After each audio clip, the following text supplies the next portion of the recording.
in the 90s, son!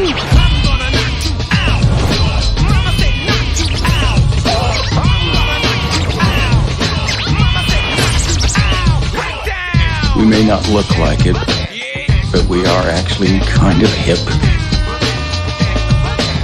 I'm praying for an asteroid. Will we be discussing any of those movies? Probably not, because I like most of those movies, except for that George Clooney, Julia Roberts one. I didn't see that fucking movie. But we are talking about 10 movies from the year of 2022. But unfortunately, today we are talking, in our opinion, the worst movies of 2022. I am your host, JPO Jordan Pierce Owens here of The Countdown, brought to you by Show About Shows. Today, join again. You've seen him before. You've seen him on Trivia. You've seen him on The Countdown. You've seen him in your bushes. It's Richie Nemo Goodacre. Hey, yeah, you know, you got a nice house. Yeah. You sold that too well. Yeah. So yeah, 2022 was a good year for film, but like any year where there's always some bangers, as the cool kids say, that word's starting to get overused. There's always some duds here, and of course, film is subjective. If you like these movies, kudos to you. Love them. Love what you love. Hate what you hate. Don't be a dick, as certain people say. I love that phrase. So just, again, we're not knocking these. You know, I'm sure people pour their hearts into these, and there's people that really tried. Just in our humble opinions, take it or leave it. We just didn't like these 10 movies. So, Richie, talk to us. If you have any honorables, throw those out there. If not, talk to us about where you at number 10. Look, I don't really have any honorables. I guess my only honorable would be it sort of dovetails nicely with my number 10, but my only honorable would be The Man from Toronto. Okay. That movie wasn't great. And you know, it had all the ingredients to be great. Woody Harrelson's always pretty good, and yeah, just there's something missing. I think that these Netflix Kevin Hart movies aren't working. I don't know. They're not working for me. I mean, he did Fatherhood a year ago, and that was all right. You know, it's a good dramatic turn. But yeah, as it's like, I don't hate his TV show either. He did with Wesley Snipes. That was okay. But yeah, I'll talk a little Kevin later too. Like I said, this dovetails nicely with my number 10. Number 10. Me time. Like, you know, it's like, yeah, I've seen you know, Mark Wahlberg do comedies before, and like, you know, the idea of a team up between Kevin Hart and Mark Wahlberg is pretty good. I don't feel like they had, like, you know, like it could have been like a COVID movie, so it didn't have, like, you know, I don't know, there wasn't enough there to sink teeth in, and then when they did do jokes, they're just lame, just very, I don't know. Just kind of very easy, and then just like, yeah, I didn't have fun with this. I don't know. I think maybe it's just a case of like Kevin Hart kind of has like, you know, a few money at this point, so he's like, I could take on a project that's not, you know, not very good. You know, it won't hurt me that much. But yeah, look, I like Kevin Hart. I think he's a talented, you know, comedian actor, and in the right role, he can be great. Like, you know. I mean, I know people are kind of sick of his team ups with The Rock, but man, they work, so I wouldn't mind saying that. But yeah, just I don't know, but whatever. This just didn't do it for me. I mean, like good supporting cast and stuff. Like you saw in the trailer, just saying Andrew Santino's in there. I don't know. Just it didn't work for me. But you know, I think Kevin Hart's like this megastar where it's like, yeah, I'm like, even if he has had a whole range of duds, if he comes out another Netflix thing because he might have a deal there, I'm like, you know what, I'll watch it, and I'll probably be disappointed again. I'm like, I shouldn't be disappointed at this point, but yeah. So yeah, my number 10's Me Time. So. No argument here. That is an honorable mention of mine, or a case, obviously, for this episode, a dishonorable mention here. Yeah, kind of a mediocre year for Kevin Hart, unfortunately. DC League of Super Pets was fine. But yeah, I didn't like Man from Toronto that much, although I found enough funniness from the twofer there to where it's not an honorable mention of it. But Me Time is definitely an honorable mention of something that, yeah, I didn't like it that much either. Other honorable mentions for me, Comedy Central decided to try their hand at making movies this year, which I love on paper, but neither one was very good, including Out of Office. Sharpstick, the new Lena Dunham movie, Firestarter, of course, with Zac Efron, and Goodnight Mommy, a foreign horror remake with Naomi Watts. None of those quite grabbed me, or they did in the wrong way. My number 10 here always hurts me to say this because my number 10 is featuring one of my favorite human beings on planet Earth. That is Ben Affleck. This is the Hulu movie Deep Water. Him and Ana de Armas, who also had kind of a mixed year. I know a lot of people didn't love Blonde. I didn't see Blonde, but I unfortunately did see this because I thought it was an interesting enough premise here. Affleck may be jealous of some of the other guys that are getting close to his wife, who may or may not be kind of may be into it. It's a mystery that you're never really that entangled in. It gets, preposterous, but not to a fun degree. It kind of drags. Yeah, it just wasn't the movie that I'll remember, much from now. Even now, I'm kind of struggling to remember big chunks of it here because it never really grabs you in the right way. Kind of definitely a disappointment here because on paper, sounds like a good premise. You got the cast, and then it's just not used to a good degree. So my number 10 was Deep Water. Yeah, I never saw this. So sometimes, if it's straight to Hulu in Australia, like they get released to Disney Plus or something. But yeah, sometimes it's just really hard to find. So, and then I heard not too great things about Deep Water, so I didn't really go searching for it. But yeah, yeah. Well, my number 9 has become a bit of a meme. It's probably the first truly sort of critically panned movie of the year, and that is my number 9 is Morbius. I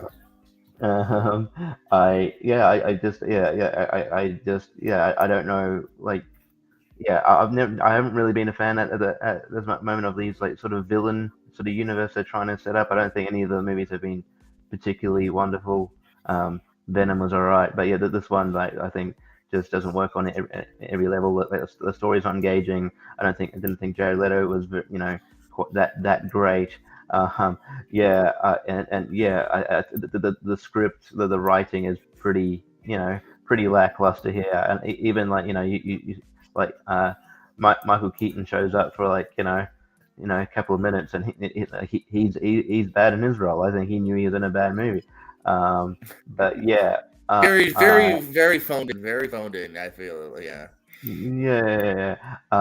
It's just and the weird thing is, like, because like it was sort of it became a meme. It became a meme. Morbius shout out. Yeah, there you go. Because it became a meme, like the studio was like, oh, maybe people want to go back to see it, and they re-released it in theaters. Still bombed because why? Of course it would. I it sucks because I'm not like I think Jared Leto gets a lot of grief. I don't dislike him or anything. I think he's a talented actor. I think the kind of the script here let him I let him down. It's a shame. I want movies to succeed. I like the idea of a villain universe, but yeah, they haven't really they haven't been striking it hard lately. So number 9 is Morbius. Yeah, it's definitely a sloppy movie here. You can see from the editing to the fact that it's delayed. You think they maybe have more time to kind of make it coherent. It's not. Derpy over here throwing some shout outs here. Fantastic Beast. I fell off on the last movie, so I actually never got to the newer one here. Morbius not on my list, but it definitely unarguably could belongs on most. I had enough fun with Doctor Strange and Thor where it's definitely not on my list here, but yeah, definitely. I said on another show, it's very sad that this year Black Panther, Thor, and Doctor Strange. If you had told me last year none of them would make my top 20 of the year, I would have been surprised. But unfortunately, that it was true. And yeah, Jurassic World, Dominion. None of those movies, none of the Jurassic Worlds really touched me. They were all very generic, and yeah, it was one that I just kind of felt like I just kept going back to like kind of finish it off kind of thing, almost begrudgingly. Throwing out Disney's Pinocchio, yeah, not very good. Halloween Ends is more in the Jurassic World, just kind of disappointment territory here. I definitely have my problems with it, but I wouldn't say the worst. Firestarter I mentioned was a dishonorable mention. Black Adam, I had okay with. Uncharted, I always say if I can just go into it, kind of like Venom, it's not the Uncharted movie I wanted, but the movie itself was okay. And Don't Worry, Darling was a little bit messy as well. So I do definitely see arguments for all of those. I went with some smaller films here, like my number 9 here. Unfortunately, is not the last time I will talk about this person, and I don't even dislike this person at all. I swear, Machine Gun Kelly in One Way. He's shot. He's on a bus. Trying to figure out his best way to get out of this bad situation. It's like Bullet Train, but on a way smaller budget with a worse script and not much in the editing department here. Just the things that they decide to go with just never really pan out. You're never really invested in this main character, which of course is a problem from the get-go here. You get very small, almost cameo-like things from Kevin Bacon, but his character never really has all that much to do here. You can tell that he's probably shot, for a day or two. I don't hate Machine Gun Kelly as the lead here. Like I said, it's not the last time I will talk about him, but yeah, this movie once I got on the bus, I was ready to get off the bus. One Way makes my number 9 as we move on to number 8. It's interesting though with like Machine. So I feel like sometimes I don't dislike him either, but I feel like he's like just sort of throwing things at the wall, see what sticks. Like, no, I'm a successful rapper. Oh no, then he got destroyed by Eminem. Oh no, I'm changing genres. I'm doing this movie now. But bomb. Okay, I'm doing this one. The bomb. Oh shit, what I do? And so I want him to succeed, but yeah. I like him as a person because I feel like he's a genuinely good dude from what I've seen. And like, if you got the money, like there's another movie I'll talk about later, and it's like on paper I applaud it, but man, the execution. Yeah. But yeah, all right.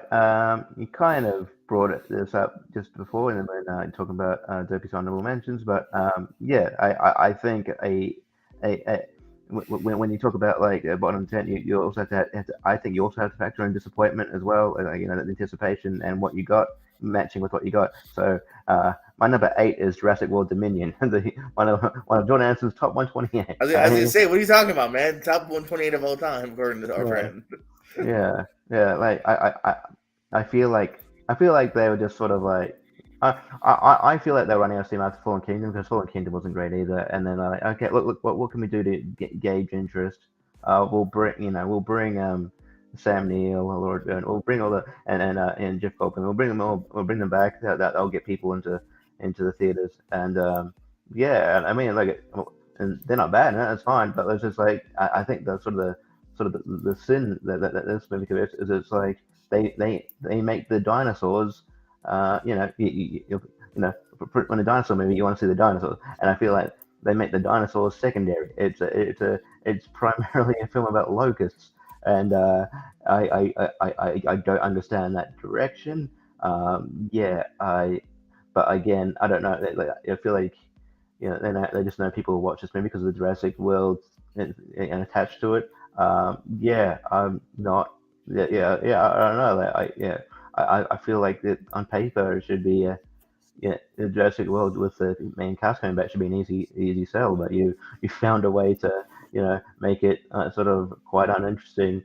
It's a big disappointment, and it was like I want to like this trilogy more, but the one I thought was okay was the first Jurassic World, and even then I had problems with it. So I don't know. Maybe they just need to, because they're not going to not do Jurassic World again. But I just think maybe they should take a break, and then if in a few years' time going to reboot, do that, because they're definitely not the amount of money it makes, they're definitely not going to just go, oh okay, we're done with that forever. So but Jurassic World Dominion, it was a big disappointment, and as well not liking it. So I think it's worthy of being on this list. So number 8, Jurassic World Dominion.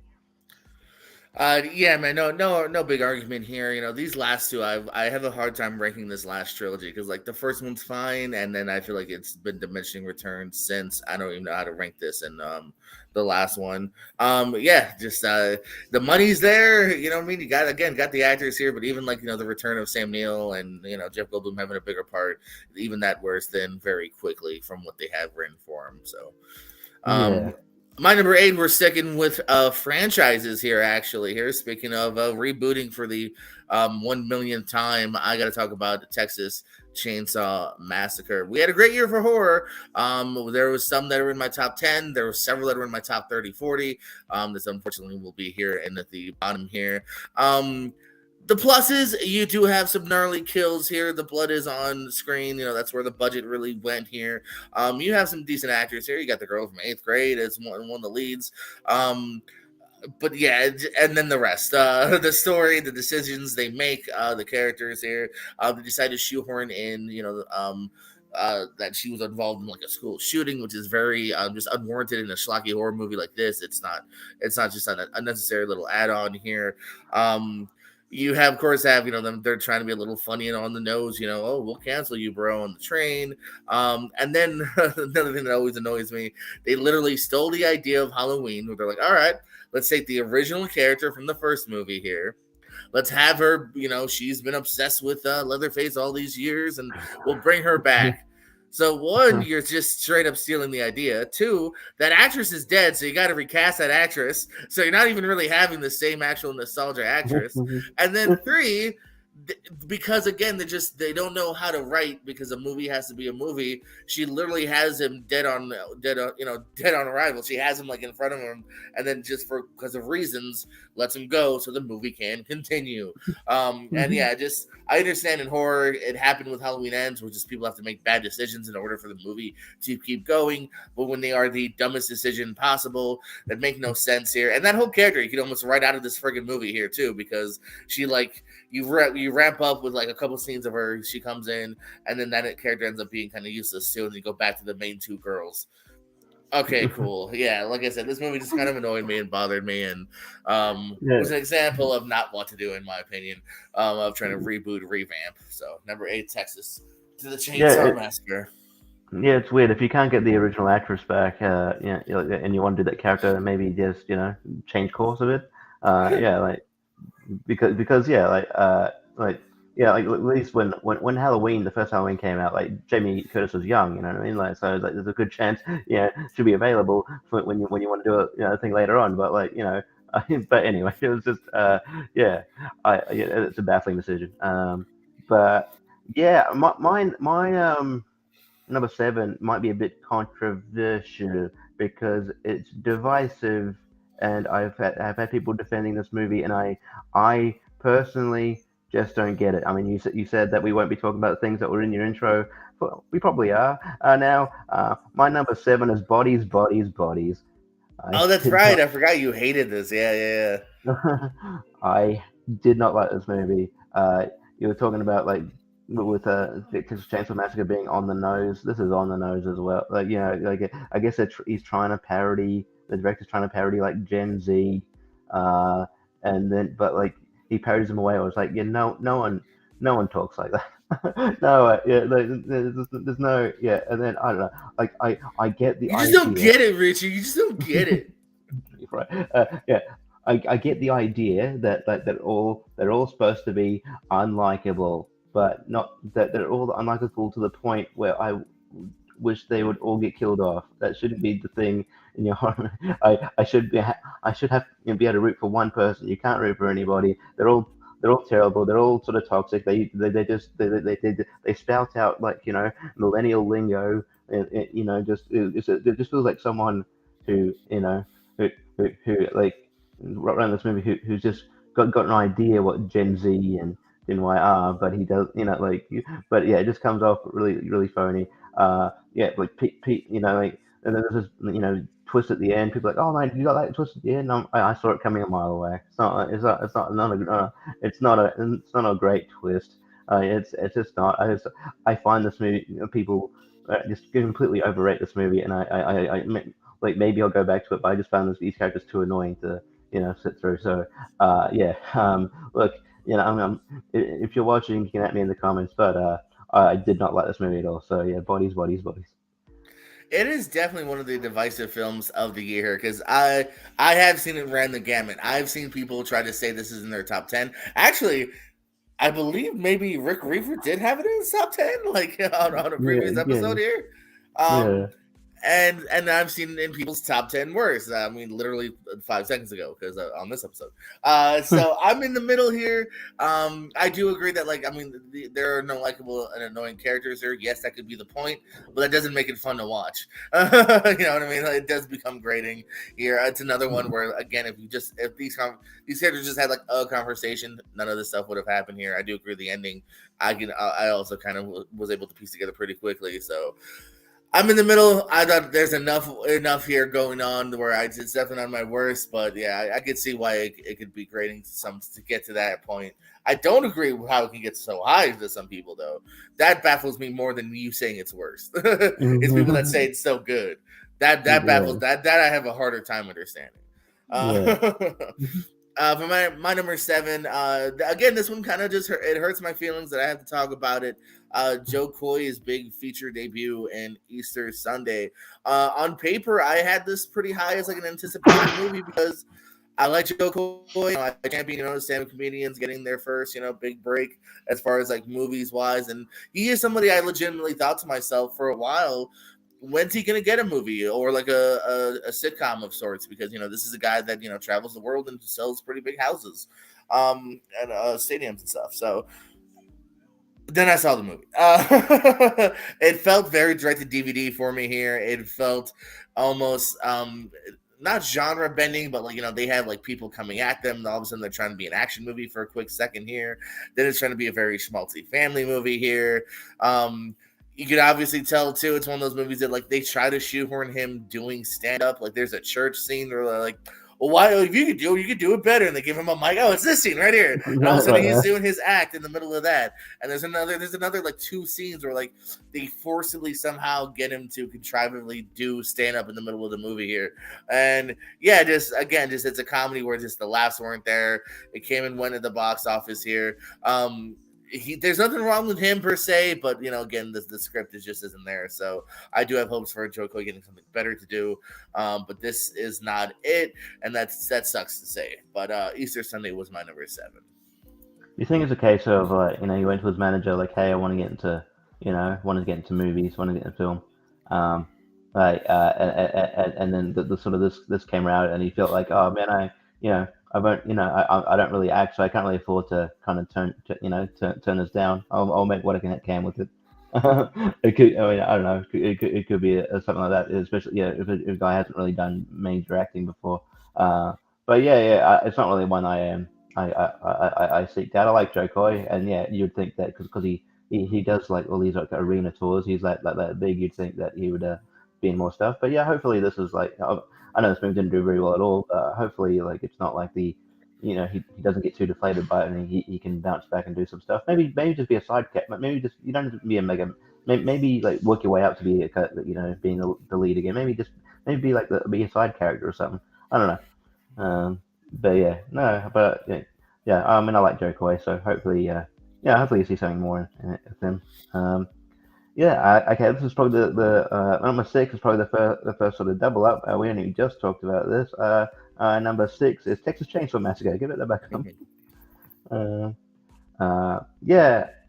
I can't really add much to what you kind of just said, but it is sort of a movie where I think they had the IP sitting there. It's like, oh, I feel like there hasn't there's been so many like starts and restarts of the Texas Chainsaw Massacre series where it's just like it's like, oh well, it's been a whole like what 3 I don't know, probably probably like 10 years, but it's been a whole thing for however long it's been, like let's try it again. But they didn't have an idea, so like you said, they were just like, oh well, Halloween exists, so we'll just just bring in a Jamie Lee Curtis character, and then do that. But as you said, they wrote the script and then said, all right, let's call the actress. What happened to her? oh shit! Oh god! All right. Okay. Should we just create a new character? No. Look. We'll put the call out for lookalikes.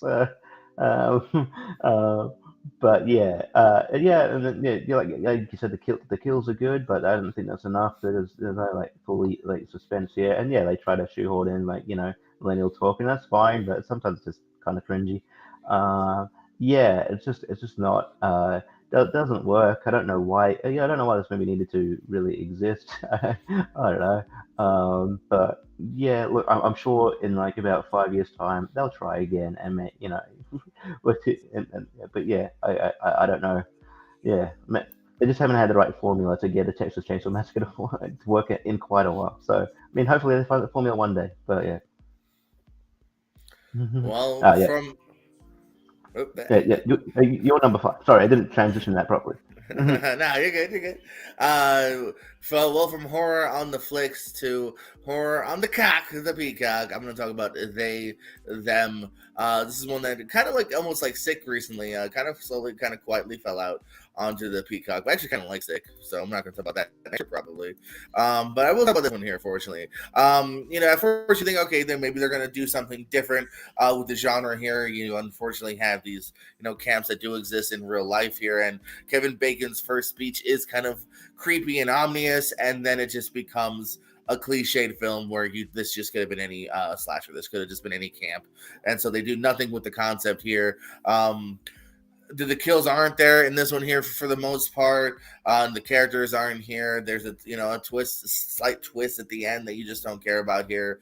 I enjoy the leading actor in this, but yeah, this was just another. This was another. Again, in a year of really good horror films, so this is another one that is just very forgettable here. While he kind of slowly fell out on Peacock here, so them is my number 6. Yeah, I'm glad about that because we don't have like Peacock or anything here, so there's certain movies that just get buried, and so I'm sure I could find them if I want to watch it, but it's not as widely publicized as it probably is in America. So there's certain things I missed, but probably for good reason. Yeah. So we're up to what number? Is it number 5? We're on the top half here, or the bottom half, however you want to view it. Bottom half, top half, whatever you want. You kind of brought up, like, referenced it earlier on. My number 5, movie I was looking forward to, had a lot of controversy going into it though. My number 5 is Blonde.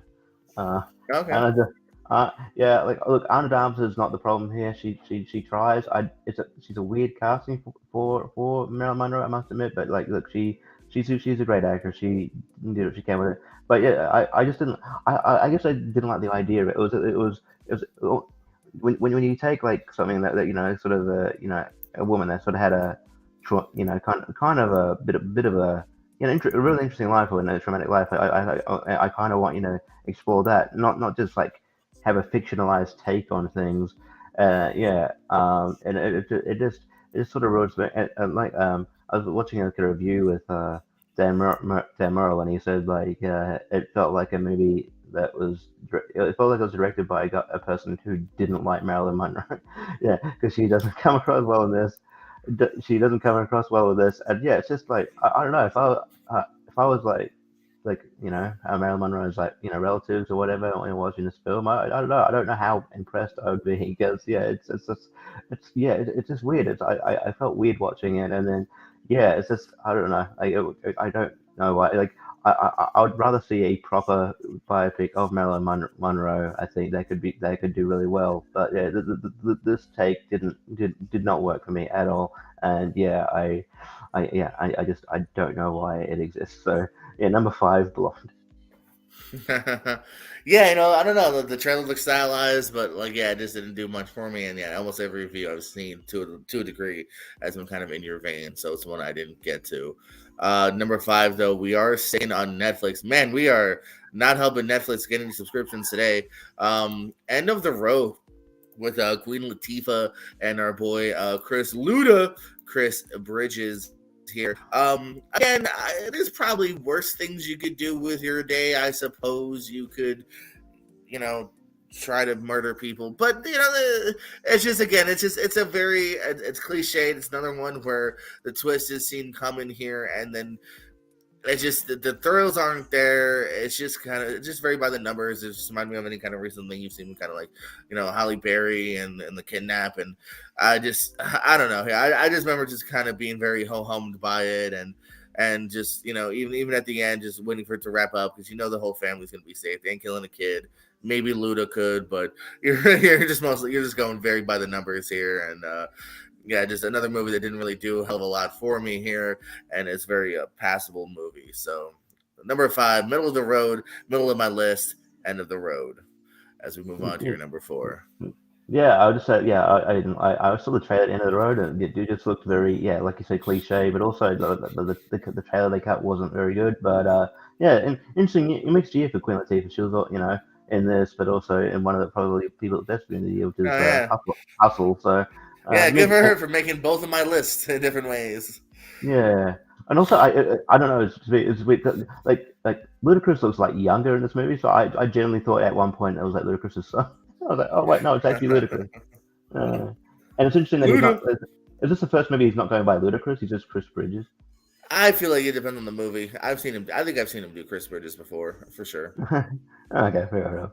But yeah, probably not one I'm going to race out and see. But maybe if like on a rainy Sunday, I'll say, I'll put this on. I know, yeah. I don't know. Like I said, there's worse things you could do, but yeah, it's there. I wouldn't rush. Yeah.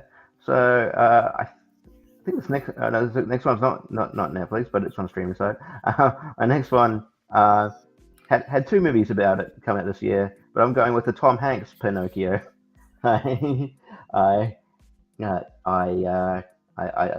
like these live Disney live action adaptations haven't been hitting the mark really. In my opinion, the only full solid one is Jungle Book. Yeah, and and Lady and the Tramp. If you're going to see it, that's okay, but that was pretty underseen.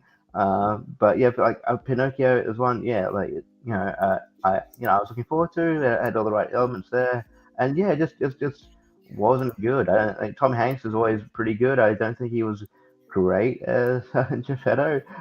Yeah, and just like I honestly, I also thought like I don't know, like like Pinocchio here looks weird. It looks ugly. It just like it just doesn't fit. Like he stands out.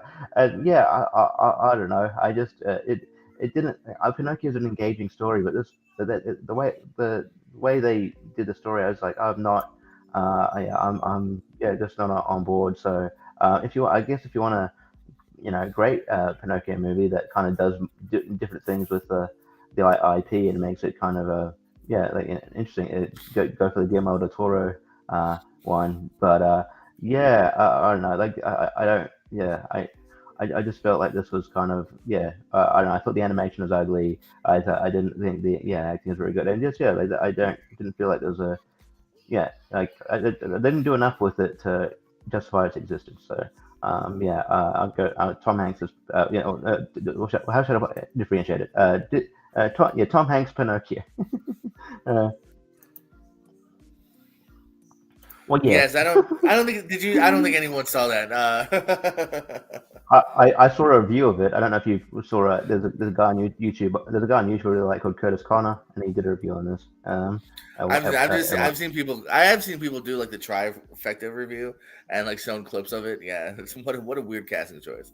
Yeah, no, definitely no disagreement that like it could belong on a list like this here. It's the epitome of like why did you feel the need to do this other than simply doing it and trying to cash in real quick? You know what I mean? They don't do anything different enough. It's just slightly worse. You know what I mean? Like than what we already have here. So I can see why it being pretty high / low for you. But I need to get back to Netflix. I just noticed this too. But let's go back to Netflix real quick. Rebel Wilson's senior year makes my list, coming in at number 4 here. I just could not get into this film here, man. It took me a couple tries to finish it here. She's in a coma here. I don't know. It just didn't work for here, man. The choices that they make of the characters, how they treat it around her here. Poor even Sam Wilson. Oh no, Sam Richardson rather. The fact that they show her and them getting in together at the end, even though she's been completely shitty to him, it's one of those things where it's like she doesn't deserve that guy, and also it's kind of creepy because he's dating now somebody that is in the mind frame of an 18-year-old. Like, it's just muddied, it's messy, it's not funny to me. It has a long dance sequence at the end that I hated. So I'm not gonna put my dancing shoes on. I'm not gonna celebrate it here. Yeah, I just cannot get into it. Number 4 is senior year. All right. Well, yeah. Well, we're going to go back to Netflix and keep that up. Keep it up because it's senior year.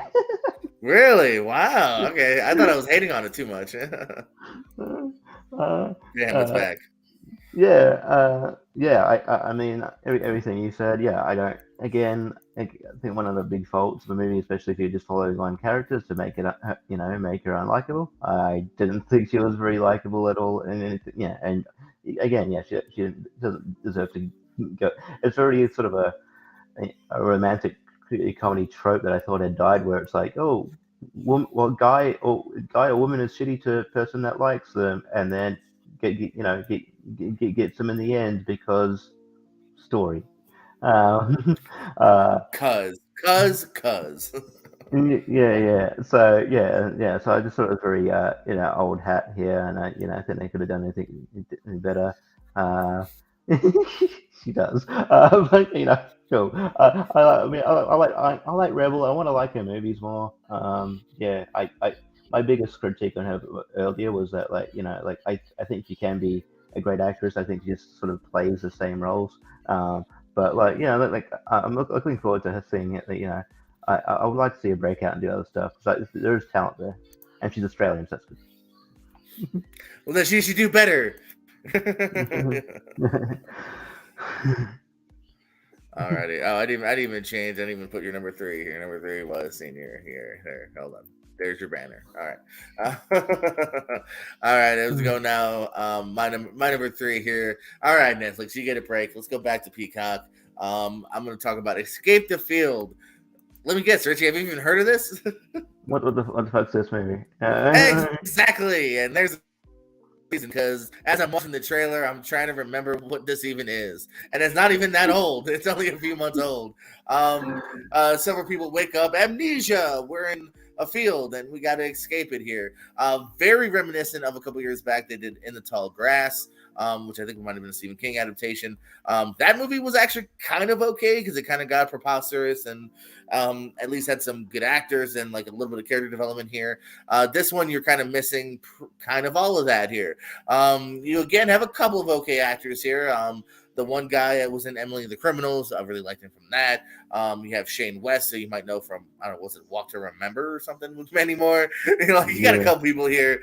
But yeah, it's one of those ones where there's more mystery and not enough answers here. Even at the end, you're still kind of wondering exactly what's going on here. And things happen just to happen. And you're never really that enthralled with the characters here. It's never, it has a big enough budget where it's not totally, you know what I mean? Like, a small field, or like small minded. Like there's a couple things happening, but yeah, I just remember being very, very underwhelmed here and unhappy with the execution of the characters, of the decisions, and then the overall outcome, including the ending. So that's my number 3. So this movie's on the Peacock. What did you say? It's on the cock. It's on the cock. All right. Yeah, I don't. Cornfield.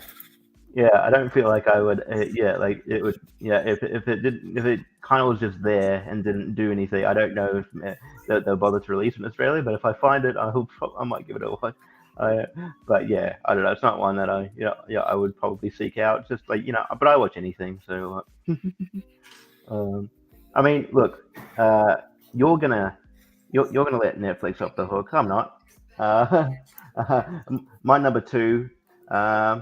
The Bubble. This movie sucks, and it's disappointing because I love Judd Apatow, but and I know they had, the whole point of it, they had that they were working within restrictions, but like as we've seen in other movies, you can work within restrictions and still make a solid movie. Yeah, a lot of movies that are still coming out now are like, you could tell, work within COVID, and they're good. But yeah, I don't know whether, I don't know what Judd Apatow had at the time. He had brain fog, but like it's almost like his sort of sensibilities and the sense of humor just went out the window. Yeah, I feel like he forgot how to be funny in this movie, and yeah, unfortunately, also it suffers from yeah, John Judd Apatow knows where it feels long. I don't, yeah, and yeah, but yeah, I was not a fan. I didn't like any of the characters. I was, it shocks me that this was a Judd Apatow movie. I thought, like, what, did he leave halfway through filming this, and did someone else come in? Like, like a Joss Whedon, Ron Howard situation, or like, did someone else come in? Because it's not as, like, I'm used to. I have more of a high standard for his work, and yeah, this was bad. I would say, like, oh, I pull off from trying, but sometimes I don't even know if that is what's happening here. It just feels phoned in. Uh, yeah, it's not. Yeah, it's just not great. Look, I hope he bounces back, but yeah, this is a big blunder on his filmography. So yeah, my number two, The Bubble.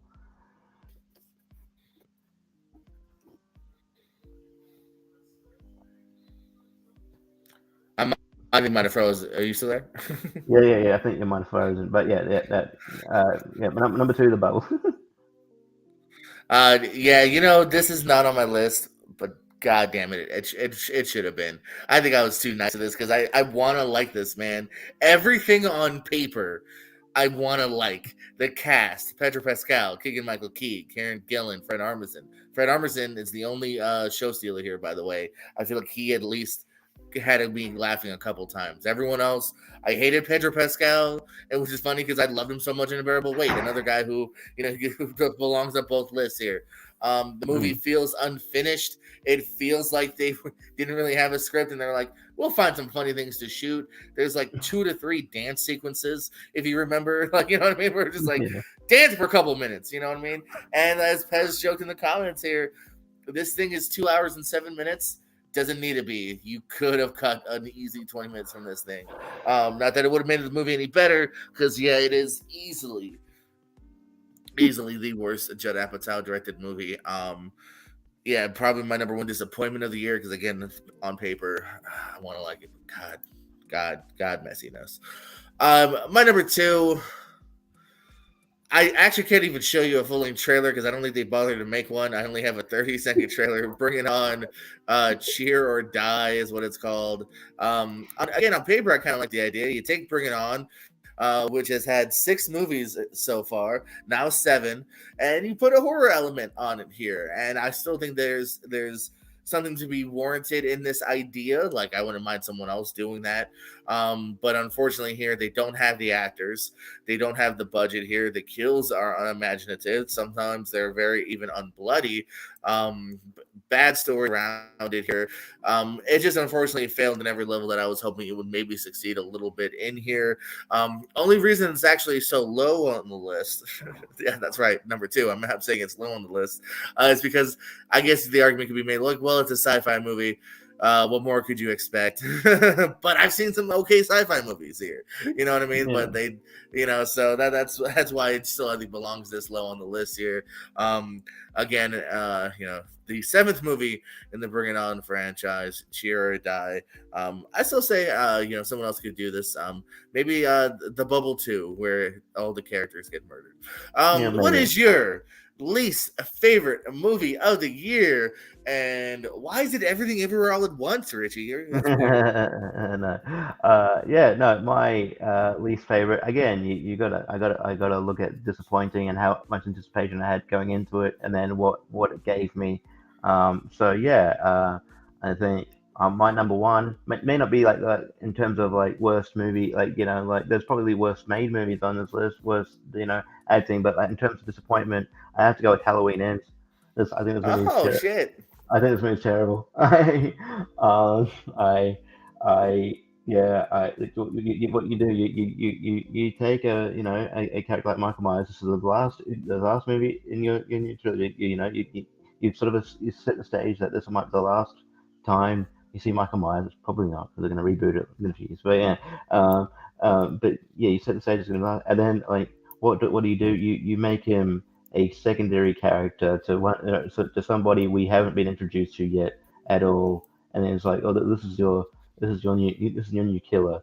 It's like, uh, and then it's like yeah, and then Michael's just sort of portrayed as, I know he's older, but he's portrayed as weak, and yeah, he's just sort of portrayed as like a kind of a non-factor in a lot of cases, and yeah, like even Laurie, she's sort of like like there's a weird tonal thing here, and at the start it felt like more of like so she was over it, and and it felt like sort of a comedy. It was weird, yeah, and yeah, like I don't know, and you barely see her, and then the again the final like sort of confrontation feels very anticlimactic. Yeah, and I mean, and look, I mean, yes, but I mean, yeah, they don't do much. Even if they're trying to set up another, another killer or whatever. They don't do much of that because yeah.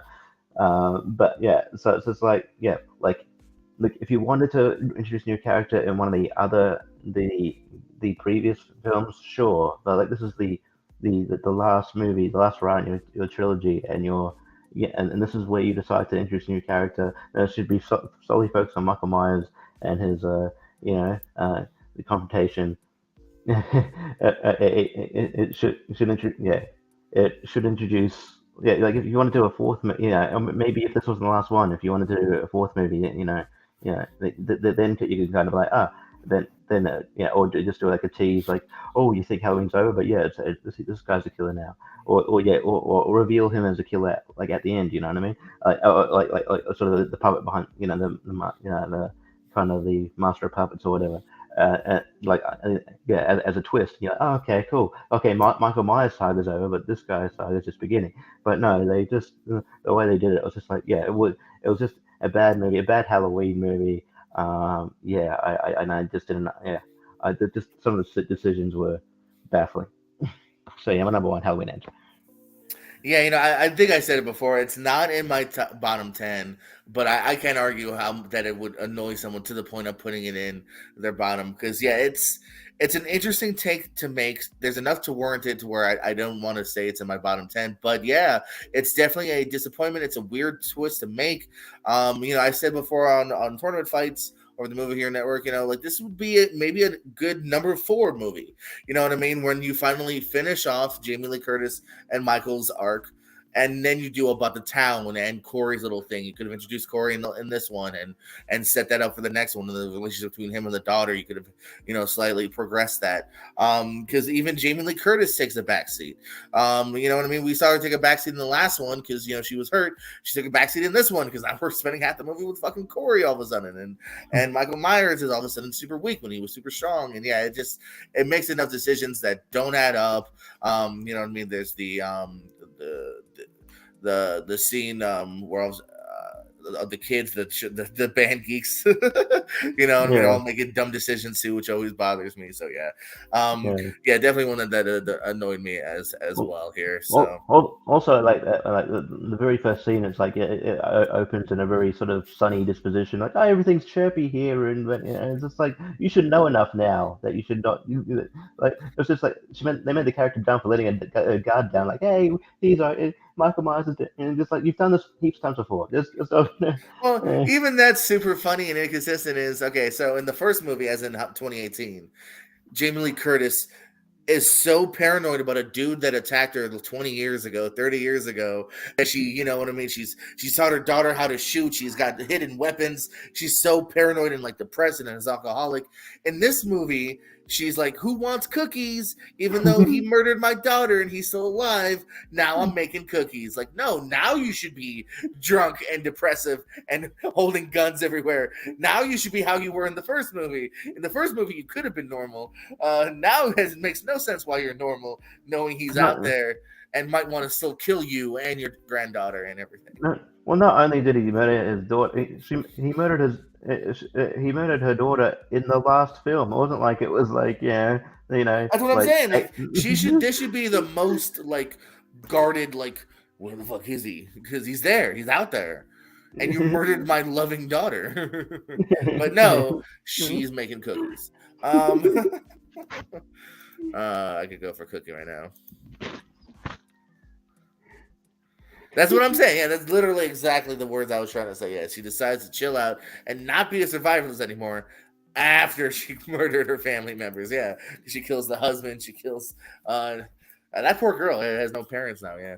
All right. My number one, the movie that really upset me. I mentioned it before. Again, I like him as a person. I even like his last album because Travis Barker did the drums. Good Morning, the directorial debut of Machine Gun Kelly. I think he co-directed it with some dude named Sun. I don't even know. I don't care. I wanted him to at least go, hey, you know what, man? This dude made a movie. Good for him. He made it with some friends. Pete Davidson is easily the best part about this, but he's a glorified cameo. Gata from Dave on FX is in this. But everyone is just, it's not funny. Even the premise is bad. He's all paranoid that his girlfriend might break up with him because she says we got to talk, and then you find out, of course, that's not anything, but that he makes it worse here.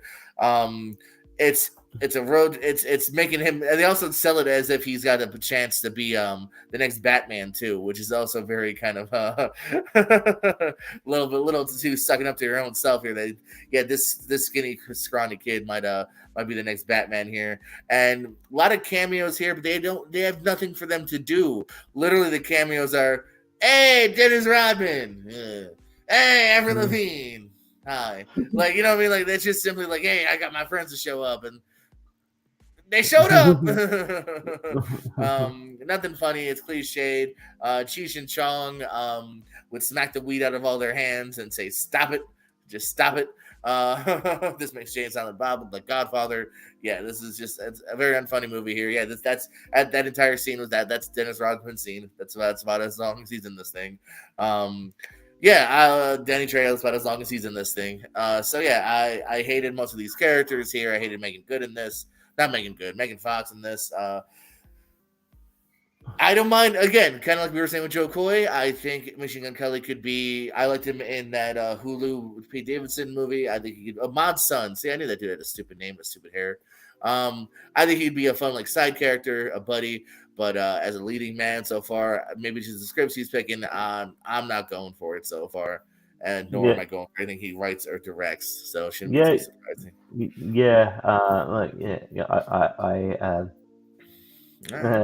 I saw. I didn't see that, but I think I saw that trailer. So yeah, that's what I'm saying. Like, maybe it's the scripts, because I don't necessarily hate him in anything I've talked about tonight. I've named 2 movies of his. I didn't necessarily hate him in it; just hated the movies themselves. Yeah, and he's all right. Like, in the movie's not wonderful, but like he's all right in that Emma Roberts movie Nerve. That's what I'm saying. Nerve, yeah, he's the perfect amount. Even in a Bird Box, he pops up with Sandra Bullock. You know what I mean? He's fine in what he's got to do there, and he's good in the as the friend of Pete Davidson. And yeah.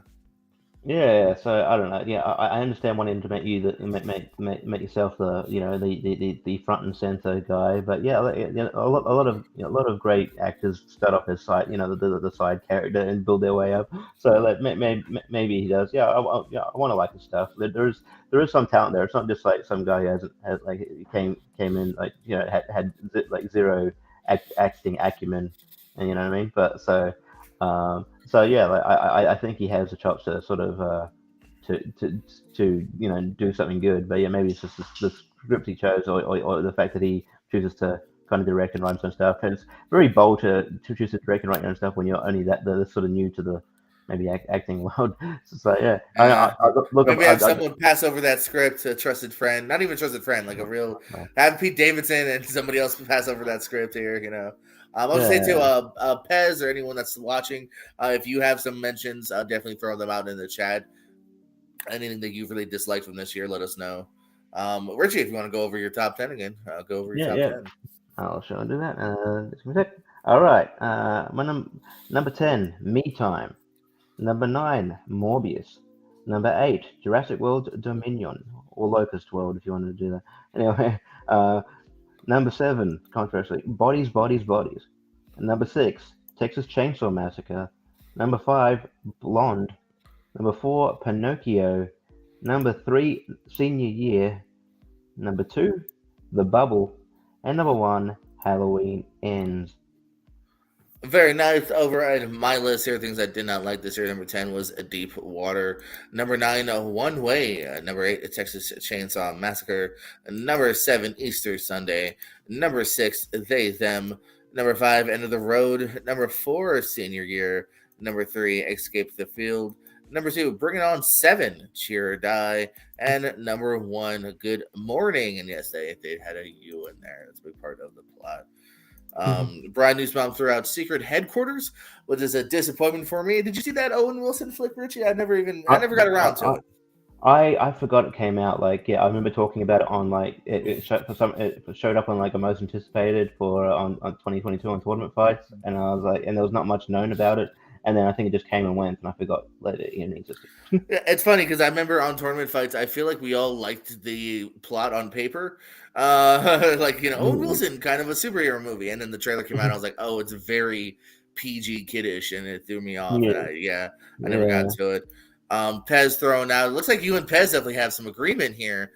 3 of his were on yours. Bodies. He did not like Jurassic World, and Texas Chainsaw. He also throws out Thor: Love and Thunder and Lightyear. Both were okay. I do unfortunately have to say Thor probably my least favorite of the 3 MCUs we got this year. He made some good points on my fights yesterday. Just because like the Thor the God Butcher, we don't get to see him do enough of the actual butchering of the gods. It is an off-screen thing, but I think there's enough. I like the introduction of Christian Bale here. There was some good laughs here. Taika Waititi does kind of take the steam out of some seriousness, though. So I do definitely see why people could put it so low. I love Ragnarok though, so I will fight you on Ragnarok any day of the year. I don't know. Like, did you really need the goats in there? I feel like very divisive. I'm more on the bad side. Some people seem to find them funny. I guess I don't know. Maybe it's the people that love bodies loves the goats probably, right? Yeah. And then Lightyear. I didn't hate it. Maybe I just really like the cat. I think I really enjoy the cat sidekick. Other than that, it's a forgettable one that I don't see myself probably going back to.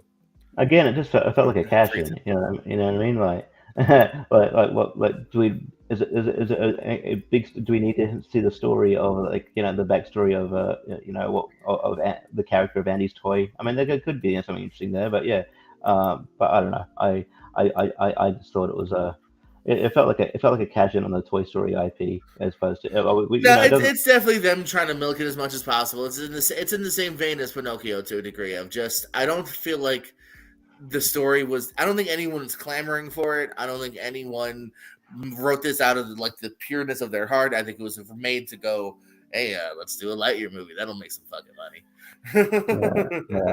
And it didn't do well. So, and if it did well, that was probably like, oh, let's do a Woody one, which technically Woody's backstory was explained in Toy Story 2. But I can make that. But you get some executives going, let's do Woody, let's do Rex. I was gonna say, you're not gonna start doing a Ham, a pig's origin story. We're gonna really get nitty gritty. Duck and Bunny. Now we're doing Toy Story 4 characters. Jesus, I know. I would watch a Forky movie. Newsbound threw out Strange World. I liked the first half an hour, but I didn't finish it. I never got around to watching that. The trailers looked alright, but obviously, it felt like a movie that was sort of buried. It's like, oh, that came out, and as a result, I think people had the same reaction because it bombed. It came out, and then it was also one of those ones too that was on Disney Plus a week after it was done in theaters. You didn't have to wait long. The best part of Strange World, the interview junket where Jake Gyllenhaal completely forgot that him and Dennis Quaid were in Day After Tomorrow. It's a great interview clip. I looked that up because the interview was like, so you guys played father and son before, and Dennis Quaid's like, and Jake Gyllenhaal's like, what? And then the look on his face when he finally. He's got to see this Quaid really, dude?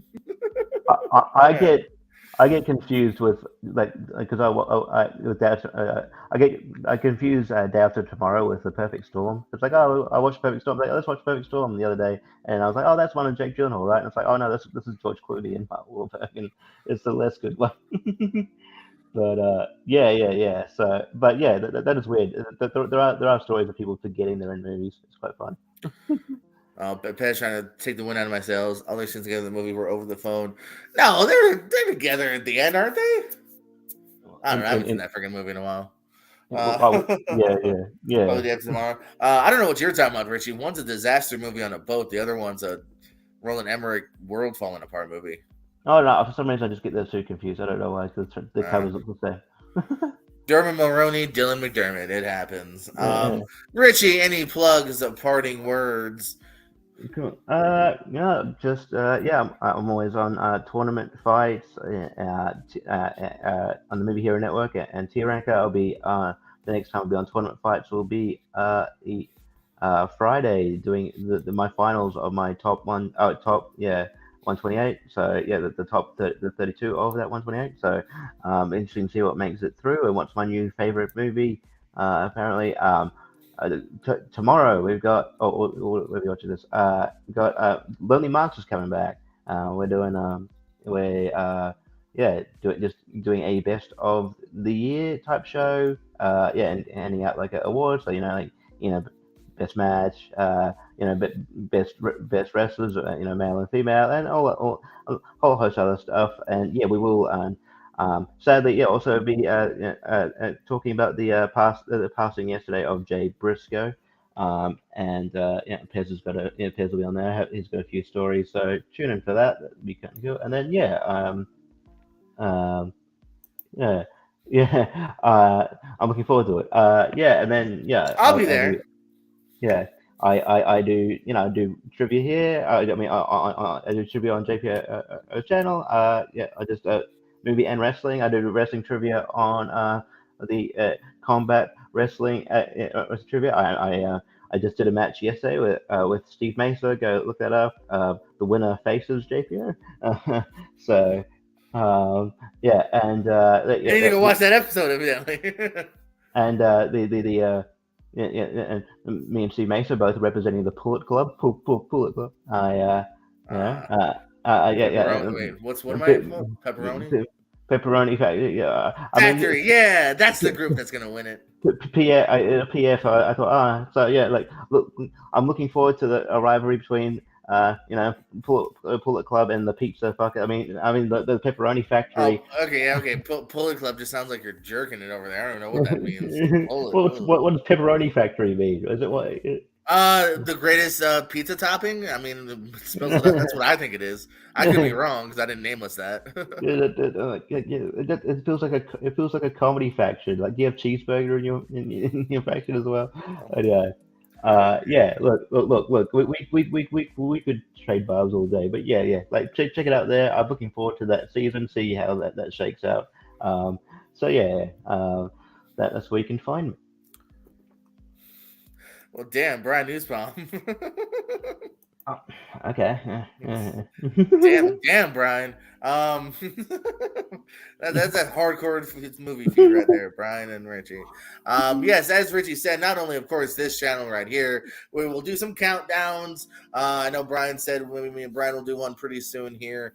If you want to do a countdown, let me know. Hit me up in my DMs. We'll, of course, do movie trivia on here. We got the 2023 ASAT tournament starting pretty soon. Our first qualifier is next week. I'm pretty sure definitely Richie's in. I think Richie's lucked out and is in the main brackets, I believe. So we'll see Richie play here pretty soon. And evidently I'm facing either Richie or Steve over at our friends at CWT, Combat Wrestling Trivia. So that's going to be a lot of fun here. I need to watch that match because I legit don't know who I'm facing.